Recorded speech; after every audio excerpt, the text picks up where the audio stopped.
இன்றைய ஜெபம் மத்தேயு 11:28-30. வருத்தப்பட்டு பாரஞ்சமக்கிறவர்களே, நீங்கள் எல்லோரும் என்னிடத்தில் வாருங்கள், நான் உங்களுக்கு இளைப்பாறுதல் தருவேன். என் நுகம் மெதுவாயும் என் சுமை இலகுவாயும் இருக்கிறது. அன்பான ஜெப நண்பர்களே, எவ்வளவு முயற்சி செய்தும் ஏன் முன்னேற்றம் இல்லை? சிலருக்கு வேலை இல்லை, சிலருக்கு வேலை இருக்கிறது, ஆனால் சம்பளம் போதவில்லை. சிலர் மருந்துகளுடன் வாழ்க்கை நடத்துகிறார்கள், சிலர் வெளியில் சிரித்தாலும் உள்ளத்தில் உடைந்து கிடக்கிறார்கள். எந்த நேரத்தில் இயேசு அழைக்கிறார், என்னிடத்தில் வாருங்கள், நான் உங்களுக்கு இளைப்பாறுதல் தருவேன். இப்போது நம் இதயங்களை ஆண்டவரின் முன்னிலையில் திறந்து வைப்போம்.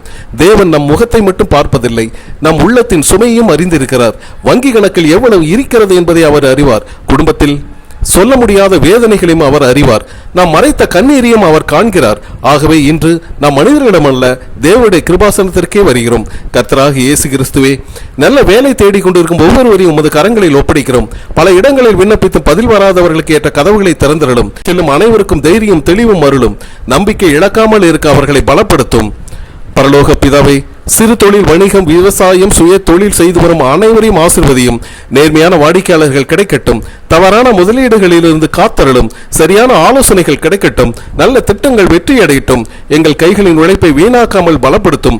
ஆண்டவரே, கடன் காரணமாக மன அமைதியை இழந்தவர்களை உம்மிடம் கொண்டு வருகிறோம். அவசர முடிவுகள் எடுக்காமல் ஞானத்துடன் நடக்க உதவி செய்யும். தேவையற்ற செலவுகளை கட்டுப்படுத்தும் ஒழுக்கத்தை அழியும். வருமானத்தை அதிகரிக்கும் வாய்ப்புகளை திறக்கும்.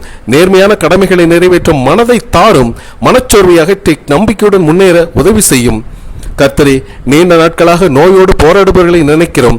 சிகிச்சை பெற்று வருபவர்களுக்கு பொறுமையும் மன உறுதியும் அளியும். மருத்துவர்கள் சரியான சிகிச்சை அளிக்க ஞானம் பெறட்டும். மருந்துகள் நல்ல பலனை அளிக்கட்டும். உடலோடு மனதோடும் பலமடைய கிருபை அருளும். ஆண்டவரை, எதிலும் மகிழ்ச்சி இல்லாமல் வாழ்பவர்களை நினைக்கிறோம். தோல்விகள் காரணமாக தங்கள் மதிப்பில்லாதவர்களாக எண்ணுபவர்களாக தேற்றும்.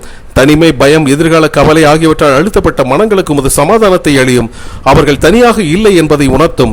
ஒவ்வொரு புதிய காலையும் உமது நம்பிக்கையை நினைவுபடுத்தட்டும். பரலோக பிதாவே, ஒவ்வொரு குடும்பத்திற்கும் தேவையான உணவு, உடை, இருப்பிடம் ஆகியவற்றில் உமது கிருபை வெளிப்படட்டும். பிள்ளைகளின் கல்வி தேவைகள் நிறைவேறட்டும். குடும்ப தலைவர்களுக்கு சரியான முடிவுகள் எடுக்க ஞானம் அருளும். எந்த நெருக்கடியிலும் ஒற்றுமையாக நிற்கும் மனதை தாரும். அன்பின் பிதாவே, இந்த ஜெபத்தில் இணைந்த ஒவ்வொருவரையும் உமது அன்பான கரங்களில் ஒப்படைக்கிறோம்.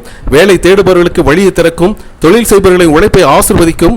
கடன் சுமையால் சோர்ந்தவர்களுக்கு ஞானமும் புதிய வாய்ப்புகளும் அளிக்கும். நோயால் பலவீனம் அடைந்தவர்களுக்கு பலன் அளிக்கும். மனச்சோர்வில் இருப்பவர்களுக்கு உயிர் போட்டு நம்பிக்கையை அருளும். எங்கள் வாழ்க்கை சூழ்நிலைகளால் அல்ல, உமது வாக்குறுதிகளால் வழி நடத்தப்படட்டும். எங்கள் நன்றியும் மகிமையும் எப்போதும் உமக்கே உரியது. இயேசு கிறிஸ்துவின் பரிசுத்த நாமத்திலே ஜெபிக்கிறோம். ஆமேன்.